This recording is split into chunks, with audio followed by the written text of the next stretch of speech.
lagi. Saya Bunda Keiza Afifah. Saya Tiara Laura Chandra Dewi. Saya Zara Nurhafisa. Saya Raden Snisha Istimewa.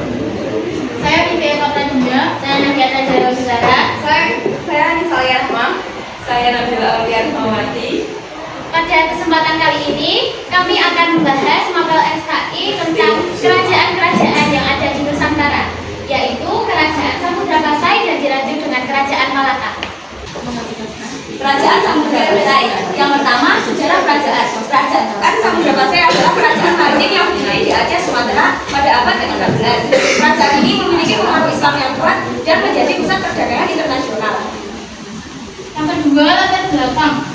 Latar belakang Samudra Pasai yang pertama adalah invasi Polab, di mana pada abad ke-10 Sumatera menghadapi invasi dari kerajaan Polab yang mempengaruhi politik dan ekonomi region tersebut. Yang kedua adalah peninggalan Sriwijaya. Setelah runtuhnya Kerajaan Sriwijaya, wilayah Aceh menjadi pusat kekuasaan dan perdagangan. Yang ketiga adalah pernikahan Raja Samudra. Pernikahan Raja Samudra dengan Putri Pasai memperkuat hubungan politik dan ekonomi di Aceh dan Pasai. Yang keempat adalah perkembangan Islam, di mana penyebaran Islam di kawasan pesisir Sumatera mempengaruhi budaya dan kekuatan politik di Aceh. Merupakan pendiri kerajaan Samudra Pasai yang menggabungkan kekuasaan politik dengan agama Islam. Masjid Baitur Rahman, masjid yang dibangun oleh Sunan Malika Soleh menjadi kegiatan dan studi dan politik di kerajaan Samudra Pasai. Bukan ada yang menjadi pusat sendiri, terutama ada yang menjadi pengurusan utama kerajaan. Keempat, pengaruh Islam dalam kerajaan Samudra Pasai. 1. Penyebaran agama. Samudra Pasai menjadi pusat penyebaran agama Islam di Nusantara yang mempengaruhi wilayah tetangga seperti Demak dan Malaka. 2. Sistem hukum syariah. Samudra Pasai menerapkan sistem hukum syariah yang mengatur kehidupan masyarakat. 3. Pusat pendidikan Islam. Samudra Pasai memiliki pusat pendidikan Islam yang terkenal seperti pesantren Merah-Kubuk dan pesantren Islam. Yang kelima, yakni inovasi kerajaan Samudra Pasai. Yang pertama, sistem irigasi. Sistem irigasi Samudra Pasai dibangun untuk meningkatkan pertanian dan memenuhi kebutuhan pangan. Yang kedua, yakni pembangunan pelabuhan. Pada pemerintahan Samudra Pasai membangun pelabuhan modern untuk melakukan perdagangan nasional. Yang ketiga, yakni perkembangan seni dan budaya. Pada kerajaan Samudra Pasai melahirkan seni dan budaya seperti seni ukir, seni tari, dan seni musik. Yang keenam yaitu hubungan negara. Hubungan dengan Malaka, hubungan perdagangan yang erat, pertukaran budaya, dan pengaruh politik. Hubungan yang tegang dan politik terkadang terjadi dalam usaha memperluas pengaruh politik di kawasan. Hubungan dengan Demak, hubungan keagamaan dan pengaruh Islam saling berpengaruh di antara kedua kerajaan. Yang selanjutnya adalah keruntuhan Kerajaan Samudra Pasai.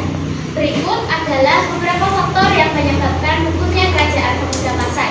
Yang pertama adalah peperangan dengan kerajaan-kerajaan tetangga yang menyebabkan runtuhnya Samudra Pasai pada abad ke-16.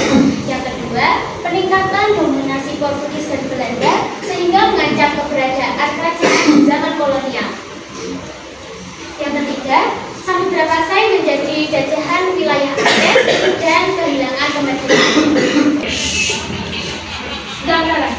Selanjutnya, warisan kerajaan Samudra Pasai. Yang pertama, peninggalan arsitektur, masjid seperti Baitur Rahman dan peninggalan situs Islam lainnya di Aceh. Yang kedua, konservasi budaya, pelestarian budaya dan tradisi Islam Aceh yang berangkat dari Samudra Pasai. Yang ketiga, inspirasi bagi bangsa Indonesia. Kerajaan Samudra Pasai menjadi inspirasi dalam pembentukan identitas nasional Indonesia. Selanjutnya yaitu Kerajaan Malaka. Pengenalan. Pada abad ke-15, Kerajaan Malaka didirikan oleh para pesuara, seorang pangeran dari Palembang yang melarikan diri dari serangan Majapahit. Para pesuara kemudian memiliki lokasi di mana Sungai Malaka bertemu dengan Selat Malaka. Asal-usul, para pesuara mencari tempat yang aman untuk mendirikan kerajaan barunya setelah ia melarikan diri dari kerajaan Majapahit.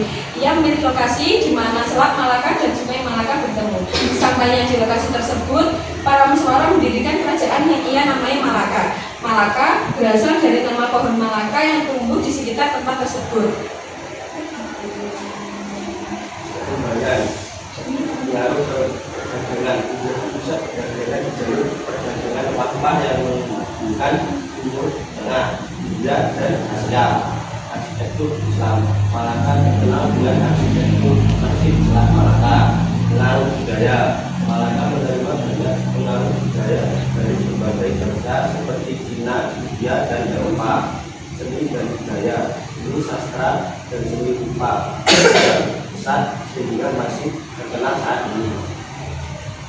Sebab runtuhnya, yang pertama karena serangan Portugis. Pada tahun 1511, Portugis menaklukkan Malaka, mengakhiri kekuasaan kerajaan tersebut. Yang kedua, perebutan kuasa. Pasca jatuhnya Malaka ke tangan Portugis, kerajaan ini berada di bawah kekuasaan Belanda, lalu ke tangan Aceh, lalu kembali ke tangan Belanda. Yang ketiga, penurunan perdagangan. Pekerjaan perdagangan rempah-rempah berpindah ke jalur lain, mengurangi pentingnya posisi strategis Malaka. Warisan budaya kerajaan Malaka dapat dilihat dalam arsitektur, seni, dan budaya masyarakat setempat, serta keanekaragaman makanan dan bahasa. Kesimpulan, kerajaan Malaka adalah sebuah kerajaan maritim yang memiliki pengaruh besar di Asia Tenggara. Meskipun runtuh, warisan budayanya terus hidup dan menjadi bagian penting dalam sejarah Indonesia. Sekian presentasi dari kelompok kami. Kurang lebihnya mohon maaf. Wabillahi taufiq wal hidayah. Wassalamualaikum warahmatullahi wabarakatuh.